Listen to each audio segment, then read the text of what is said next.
सदगुरु कबीर साहिब के पावन चरण कमल में साहिब बंदगी साहिब बोले मनिहार दीवान साहिब के पावन चरण कमल में साहिब बंदगी साहिब और सना ना ना ना ना ना ना ना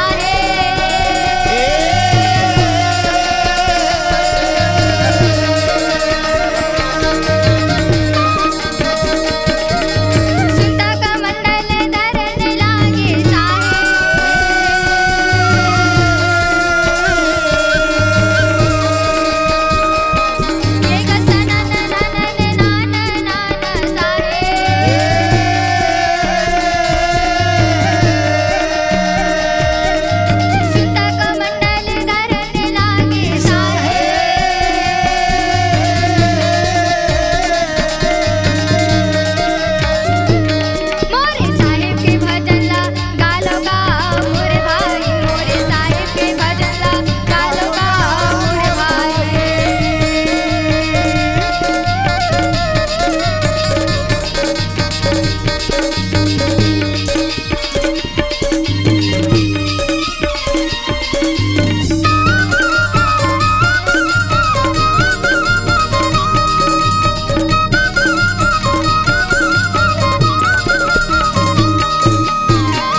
अपन माता पिता के बात ला सुन के अपन गुरु के बात ला सुन के मनिहार दीवान साहेब अरे सरल मन और हृदय मन से विचार करत है कि अब मला कुछ करना चाहिए तो मनिहार दीवान साहेब ऐसे सोच के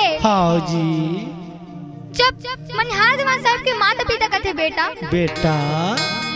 ते कुछ काम कर ले बेटा कुछ धंधा पानी कर लेगा कोई धर्म में चल ले रागी माता पिता मन कहा थे वह गृहस्थ धर्म ला पालन कर अब अगर गुरु हा कहा थे एक हाली उठ के आध्यात्मिक धर्म के पालन कर देख सुंदर बोलत कबीर साहेब भाई रागी तो मनिहार दीवान साहेब मन में सोचे लगे कहे अरे मोर माता पिता मन कहा थे वह कि गृहस्थ धर्म ला पालन कर बेटा अमर पिता हाँ कहा थे वह मोर गुरु हाँ कहा थे वह खाली उठ के आध्यात्मिक धर्म में चल तो मैं करो तो का करो भाई काबर की दोनों हमर गुरु है एक तो मोर जन्म देने वाले गुरु है अब एक क्षण मोला शिक्षा दीक्षा देने वाले गुरु है और गुरु तो दोनों है पर मैं करो तो का करो दया धर्म के कर ले कमाई रे मौका मिले तोला दया धर्म के कर ले कमाई रे मौका मिले तोला दया धर्म के कर ले कमाई रे मौका मिले तोला दया धर्म के कर ले कमाई रे मौका मिले तोला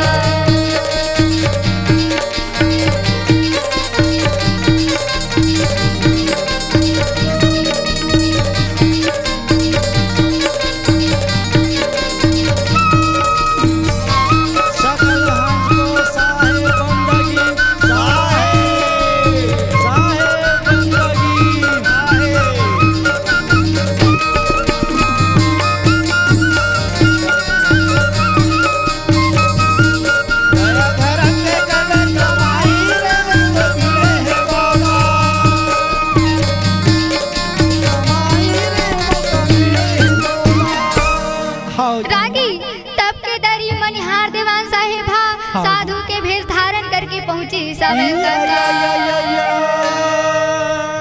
रागी पाँव में खड़ा हुआ माथ में चंदा हाथ में कमंडल लेके मनिहार दीवान साहेब साधु के भेष धारण करके बाहर पर निकल के पर माता पिता भाई बंधु ला चिल्लावत है कहे माता जी ए पिताजी पिताजी अरे देखो मैं साधु के भेष धारण करे हवा। अरे हाँ ऐसे कही के हाँ जी जब मनिहार दीवान साहेब जब बाहर निकल के अपन माता पिता भाई बंधु ला चिल्लाते ना हाँ जी। तो कर माता पिता मन दौड़ के आके कथे हाँ जी अब आके देखते बेटा हाँ जी अरे ते कैसा न पर रूप ला बना के रखे कैसे अपन रूपला बना ले बेटा। अगर तो शादी करना रही मोड़ता था तो शादी का थोड़ा शादी नहीं साधु बनना रही से तो शादी नहीं करना रही से और ते शादी करके साधु बना था बेटा।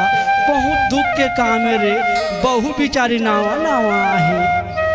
हाँ जी मनिहार दीवान साहेब बाहर निकल के हाँ अपन माता पिता ला बताते हाँ जी। माता जी मैं साधु संग के बात सुन के हाँ जी मैं हाँ आज एक साधु के रूप धारण करे हम रागी हाँ सतगुरु कबीर साहब जी का कहते जानता मैं का जान हो भैया गाय गरवल पैर भूसा देता पानी पिया था मोला पूछ दिन में का जान हो डोकरा ढाकरा मन के रागी हाँ कबीर साहब जी बोले हवा हाँ जी बहन से बेटी भाई हाँ जी और बेटी से भाई नार हाँ जी और नारी से माता भाई हाँ जी ए मन से लहरा पार हाँ जी सतगुरु कबीर साहब जी कहा थे हाँ जी अरे नारी पुरुष की स्त्री हाँ जी और जे स्त्री से आज मैं पैदा ले हाँ जी वही स्त्री ला आज मैं भोगत हूँ भोगत हाँ एक तो मोर जन्म देने वाली माँ माँ अब एक स्त्री मोर पत्नी और दोनों स्त्री में ब्रह्मा एक है ब्रह्म एक है। मैं का करत हूँ हाँ जी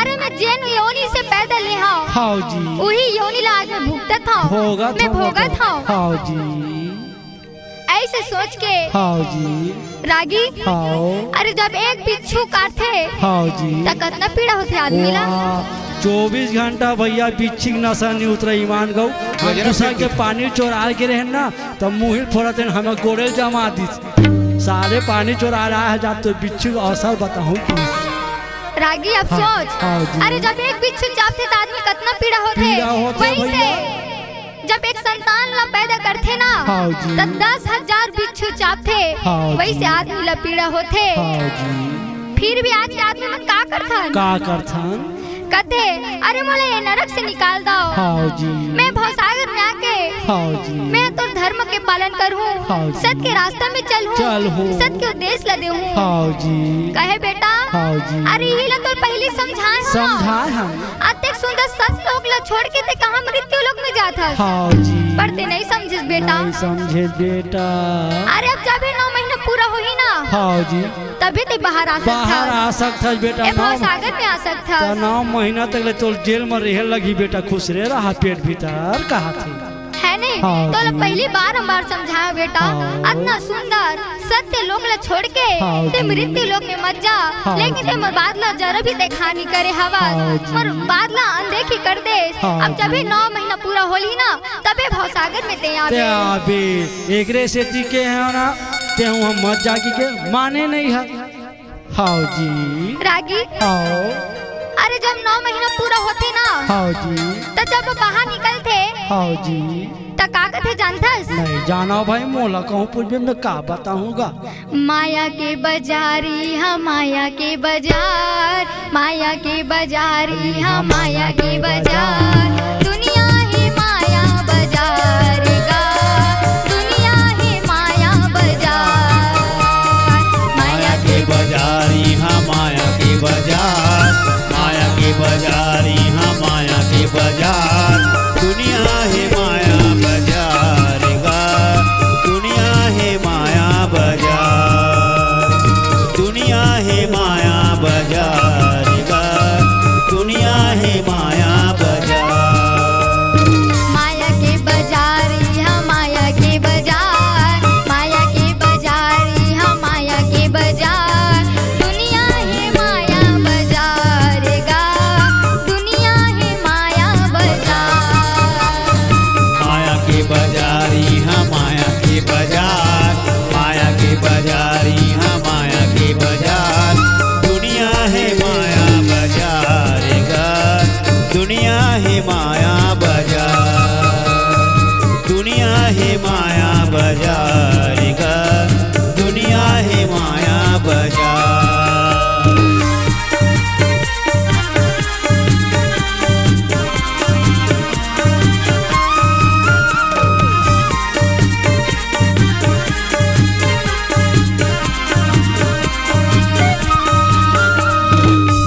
के बाजार भैया माया के बाजार, माया के बाजार भैया माया के बाजार। दुनिया है माया के बाजार, दुनिया है माया बाजार के बाजार। दुनिया है माया बाजार का, दुनिया है माया बाजार।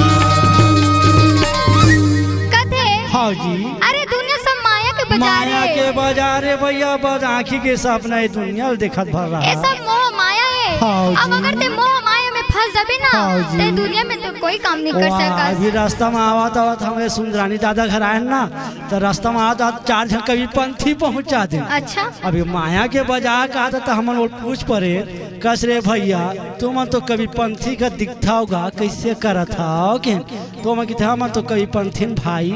फिर कभी पंथी में सफेद कपड़ा सफेद धोती पहिरथन तो सफेद लगलोग चला लेथन का। अच्छा हाँ जी रागी हाँ मनिहार दीवान साहब आगे कथे बेटा। हाँ जी मनिहार दीवान साहब ला आगे कथे बेटा। हाँ जी अरे जब तोला साधु बनना रही से बनना रही से तते शादी काबर करे का बेटा। करे भैया ककरो जिंदगी खराब करबे कागा। अरे बहू के जीवन कैसे कठी हाँ जी ऐसे कही के हाँ तो जी मनिहार दीवान साहब कथे हाँ जी हे माता जी हाँ अगर मैं तोर बात ला नहीं मानते हो, हाँ जी अगर मैं अपने पिता के बात ला नहीं नहीं मानते मानते हो, हो अगर तोर बात ला नहीं मान के टाल देते हो हाँ जी तो मला दुनिया वाले का का समझती। कहती जब अपन दाई दादा के बात नहीं माने बेटा है कि मोहन कहती और दाई दादा मन ओकर बिहार नहीं कर सकत कि ओहू मन ला कहती।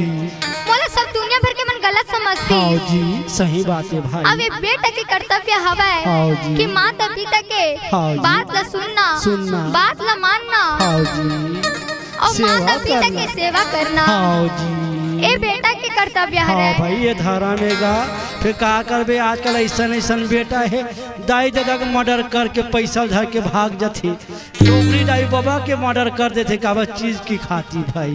रागी हाँ जी एक दिन मनिहार दीवान साहब प्रवचन करत रही से हाँ जी कहते यार कोई भी आदमी ला कुकरी नहीं खाना चाहिए, नहीं खाना चाहिए कोई भी आदमी ला जुआ नहीं खेलना नहीं चाहिए। खेलना चाहिए। फिर कहा करबे लॉकडाउन में वही कुकरी बोकरा सस्ता हो गई से 5 रुपए 2 रुपए किलो मार बोरा बोरा डुहा के खैसे। अच्छा हाँ जी रागी हाँ जी। अब बताते कि कोई भी आदमी ला शराब भी नहीं पीना नहीं चाहिए। पीना चाहिए भाई। अब वो कथा ले 3 जन आदमी सुने बरगी से हाँ। कौन कौन जानता है? 3 जन सुने गिसगा ईमान गो 3 जन लोग वो मैच नहीं करिसगा। रागी एक हाँ जन जी। गंजेड़ी रही से हाँ एक जी। जन नशेड़ी रही से नशेड़ी रही और से। एक जन जुआरी रही से जुआरी रही और से। तीनों जना तीर में बैठी रही से। हाँ जी। और जब मनिहार दीवान के साहिब के प्रवचन सुनते हाँ जी कहते अरे कोनो कुकरी नहीं खाना नहीं चाहिए, खाना चाहिए तो मांस की सेवन नहीं करना हाँ चाहिए, जी। बीड़ी नहीं पीना चाहिए। हाँ जी तो तीनों जना सोचे हाँ जी अरे हम तीनों जन तो वही शिकार के करे यार। हम तो कुकरी खाता बीड़ी पीठा सिगरेट पीठा और ये कैसे सदगुरु कबीर साहेब का कथा बोलतेगा एक कथा है हमारे ऊपर मैच नहीं खाते चल नहीं सुनाने का कथा ला कहा। कथे हाँ जी ए साहेब तो हमर मन के विरोध न करत हम थे। विरोध करा दे भैया तो साहेब के हम कथा वो प्रवचन नहीं सुने जावन ए साहेब के कथा बिल्कुल खराब है। खराब है साहेब के कथा खराब है और जिन हमर हमारे मन की के का विरोध कोई करत जरूरत थे नहीं है। काबर के हमर लायक नहीं है भाई। नहीं है भैया वो साहेब बीड़ी माखरू वाले पर विरोध करत हम नहीं जा साहेब करम। रागी हाँ जी तो मनिहार दीवान साहेब हाँ जी देखते हाँ अरे जी। तीनों जमन कथा सुने बर आगरे तन वापस काबर जावत थे। 3 जन में कथा सुने लाग रही तन उठ के रेंग दी। हाँ जी अब वो दिमाग लगाते रागी हाँ लगाते हैं कथे ना। हाँ अरे जी। कोई भी आदमी बीमार आदमी अगर डॉक्टर के पास नहीं जाही हाँ जी। अपन बीमारी के इलाज करवाए बार हाँ जी। आओ ओला देख के डरा के भागत है हाँ जी ते बीमारी के इलाज कैसे हो? कैसे हो ये भैया डॉक्टर इलाज करे में बैठे है दवाई मारे है और काबर बीमारी की- से भागी तो डॉक्टर किसी चीज दवाई किसे बेचा काबर है। के बीमारी के इलाज करना बहुत जरूरी जरूरी है तो वो भाई। साहेब अब दिमाग लगाते हाँ जी कहते नहीं नहीं हाँ अरे कोई भी त्योहार में एक जुआ खेले बिना तो हम कोई गलत बात नहीं। गलत बात नहीं है वाह तो जुआरी का कहा थे ये सदगुरु कबीर साहब मोल लिए अच्छा बोले तो आज कथा सुने जाए कहा थे।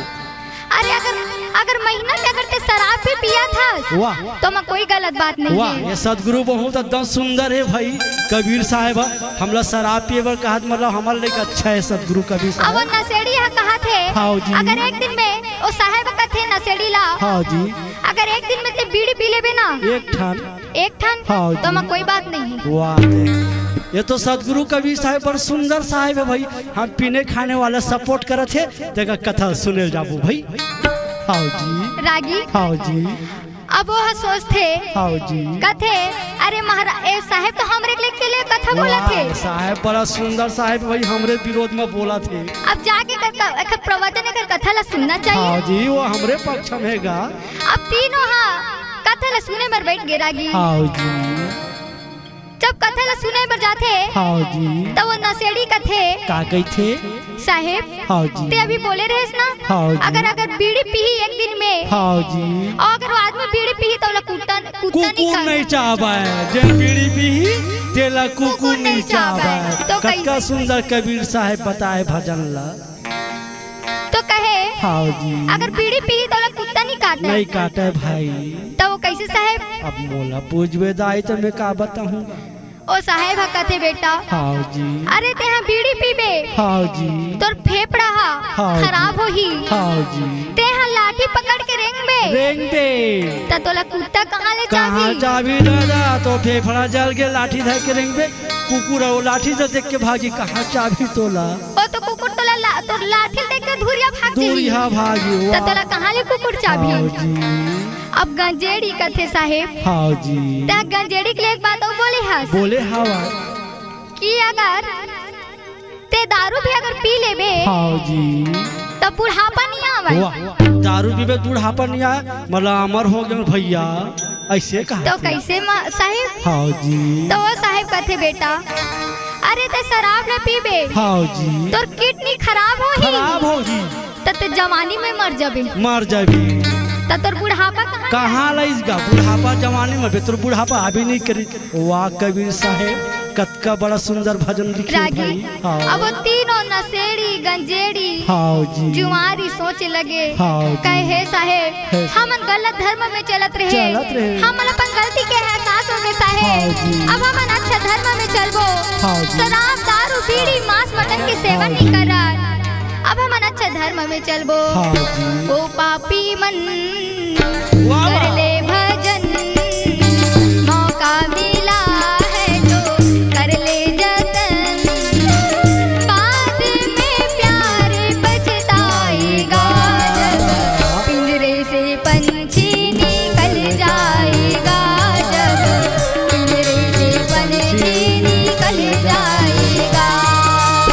ओ पापी मन कर ले भजन मौका मिला है तो कर ले जतन बाद में प्यार पछताएगा जब पिंजरे से पंछी निकल जाएगा जब पिंजरे से पंछी निकल जाएगा।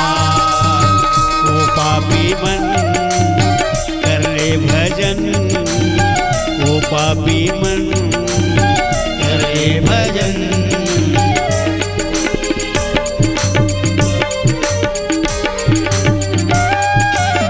पिंजरे से पंछी निकल जाएगा जब पिंजरे से पंछी निकल जाएगा जब पिंजरे से पंछी निकल जाएगा जब पिंजरे से पंछी निकल जाएगा। क्यों करता है मेरा मेरा ना कुछ मेरा प्यार ना कुछ तेरा। क्यों करता है मेरा मेरा ना कुछ तेरा प्यार ना कुछ मेरा। पिंजरे से पंछी निकल जाएगा जब पिंजरे से पंछी निकल जाएगा पिंजरे से पंछी निकल जाएगा जब पिंजरे से पंछी निकल जाएगा।